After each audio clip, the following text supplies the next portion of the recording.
Hey guys, welcome back to Wuthering Waves. In today's video, I wanted to talk about some core fundamentals behind characters and team buildings. When you look at building up characters on your account and who you want to pair them with, there are some key fundamentals that the game doesn't explicitly tell you. It's not like other games where it's like, this is a tank, this is a DPS. It's a bit different to that, and you kind of have three main subset categories that characters will fall into. As always, there are going to be slight exceptions to the rules in these types of things, but just so you guys can, if you want to jump into like Pride Win or something like that, start looking at characters you like, whether you want to pull for them, who you might want to put into teams with them, so you can get a good idea of what will have synergies together and how your basic team structures will work. And I will go much more in depth in future guides into actual teams, rotations, optimizing concerto energy and ultimate energy. There's a lot of nuance to it, but in this one, I wanted to go through the fundamental basics so you guys all have a basic understanding when you jump into the game.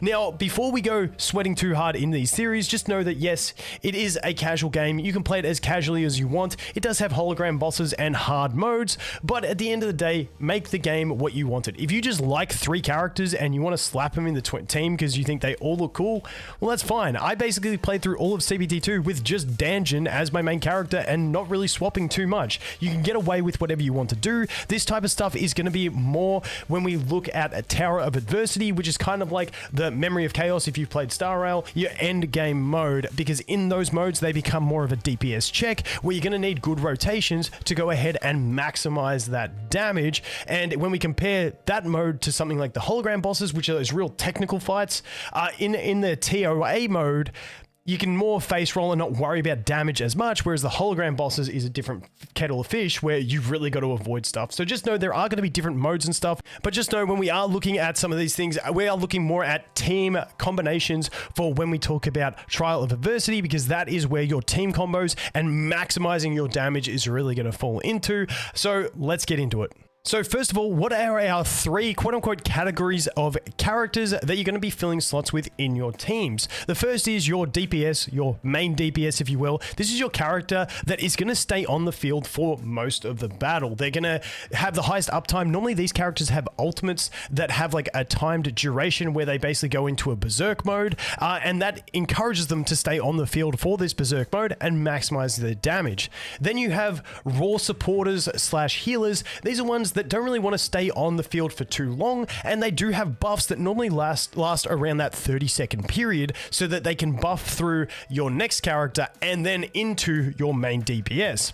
Then we have the hybrid or sub DPS. These are characters that can deal a decent amount of damage. They're not going to be on the field for as long as your main DPS, but probably a little bit longer than your core support slash healer. And what they have is often they have outro skills that are going to buff the next incoming character for normally around 14 seconds, and this is the character that is ideal for switching from them into your main DPS, because as I mentioned, that main DPS is normally going to be on the field for around that 15-second mark for their ultimate duration. But just keep in mind, there are different forms of support that won't always have those buffing type abilities. For instance, when we look at Yang Yang, she has really great grouping capabilities, so she's a great supportive character that can switch in, deal some decent damage, but also control the enemy team in a way you want. So there are going to be different versions of this, but this is the main formation that we are kind of looking at.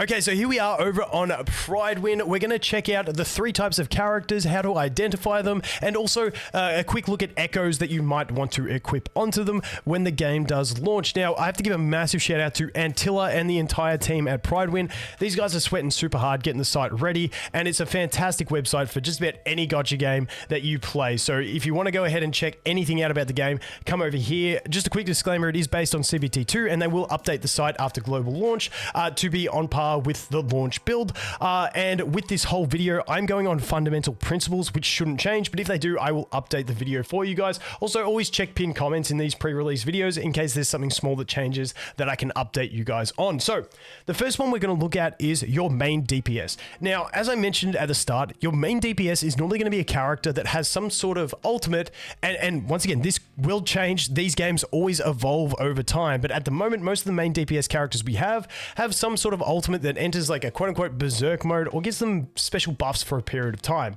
If we go ahead and we look at Kuro for one, you can see with this one, he enters a Deathblade gear state for 10 seconds. Now, his is a bit shorter than others. If we go to someone like Ling Yang, this guy has, enters it for 14 seconds.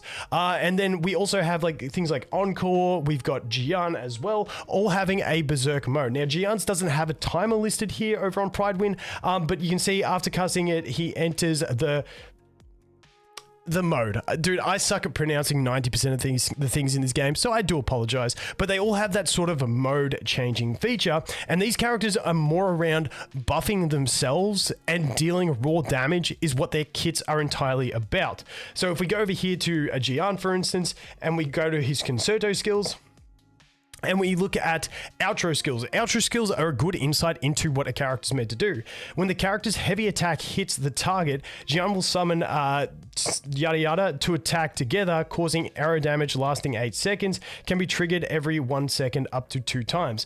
So this sort of outro skill is a more damage-based outro skill. So it's a very selfish ability. And that is always a good indicator. If you're trying to get a rough idea on a character just by looking at them, always check their outro skill. It's a good idea. This is damage focused, meaning this character probably wants to be the center of attention with damage, once again tied in with that ult, which is going to further amplify their own damage. Now, with these types of characters, and once again, you can look through it. Kuro, prime example. Encore, prime example. Ling Yang, prime example. These are going to be like your core main DPS units. We do have some 4-star ones as well that people end up using, things like Danjin and stuff like that. But these damage dealers are very like I said, self-centered, damage focused. So when you identify one of them that you want to put on your team, it is pretty easy to go ahead and find what gear set you want to do. Pretty much what element are they? Put that element on it. If they're Havoc, put the Havoc set. If they're Spectro, put Spectro. If they're Void, put Void. That is the basics. Now, maybe there will be some exceptions, but at the moment, that is the good basic way to look at the characters. Now, I will go deeper into guides talking about different stats to focus on for different characters and the different cost of your echoes, but that's more character specific on their builds. So we'll look at that a little bit later.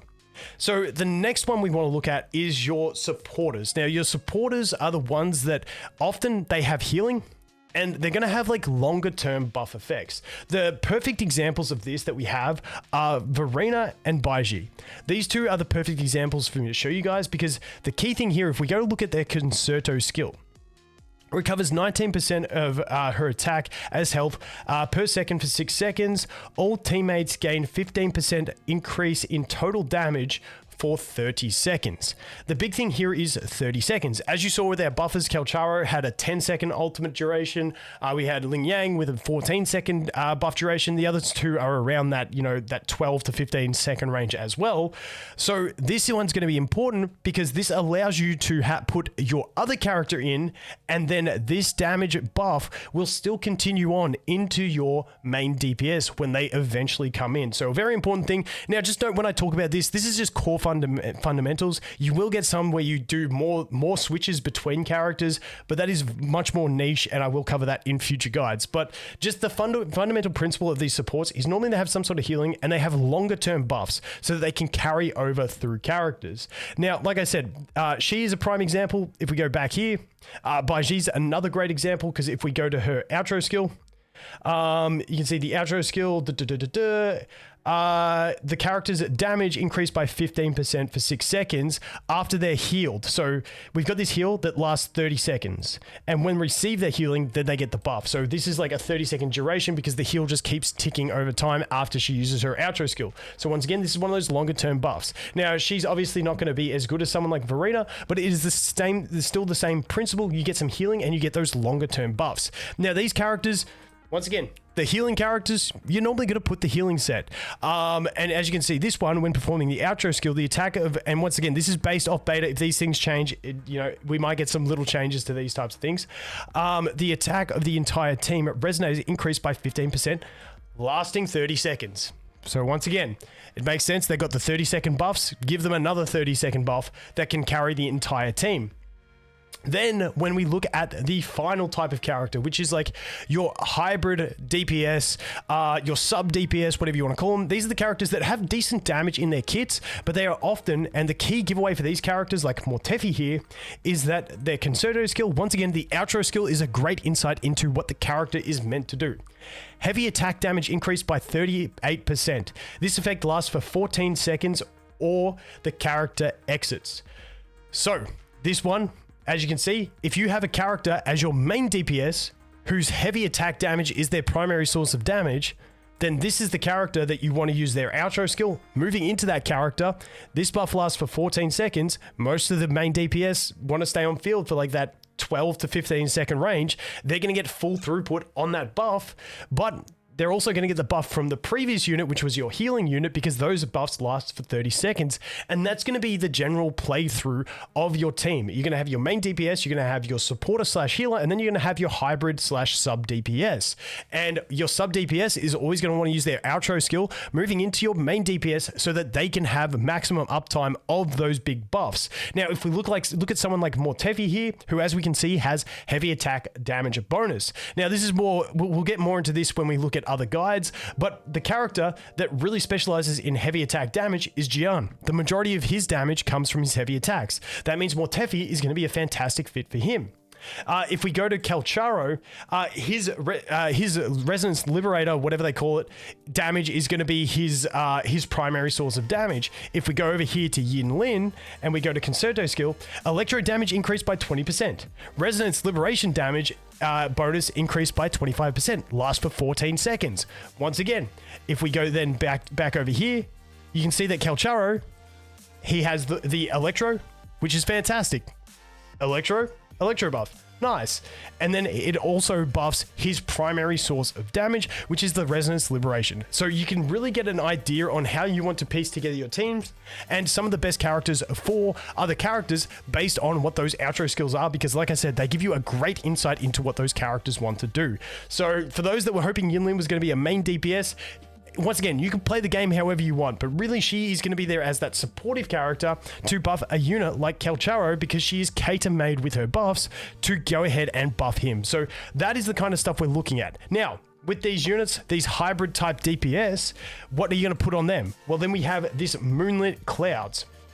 Because, as you can see with those outro skills, they're normally like a 14-second buff for something. On top of that, this set at 5-piece, after using the outro skill, the attack of the next Resonator entering the field is increased by 22.5% for 15 seconds. So you can see the synergies that we're ending up with. We've got a healer with 30-second buffs. You put the set that gives them an additional 30-second buff. We've got our sub DPS slash hybrid DPS that can deal decent damage, and then on their outro skill, they give like a 14-second buff. You're going to chuck another 15-second buff with that. You're just snowballing all these things. And then we have our main DPS characters who are all damage focused around themselves, in which case you're going to put another set which focuses on more damage output for them. So that is pretty much what we're looking at, the core fundamentals of your team building and when selecting characters that you want to build together. Once again, it is a game for fun. You can put in whatever you want and just have some fun in the game. But once again, once we get to the Tower of Adversity, that is when you're going to want to have more structured teams to try and beat the DPS checks that you have over there. But keep in mind, you will end up needing 3 teams. So that is going to be a very important thing to balance as well. But hopefully this can get you aligned across the line with starting to form how your teams will work. Once again, there is an exception to every rule, but this is just the basics that I've found for the game. As always, guys, thanks for watching. Hope you have an awesome day, and I look forward to seeing you in the next one. Cheers.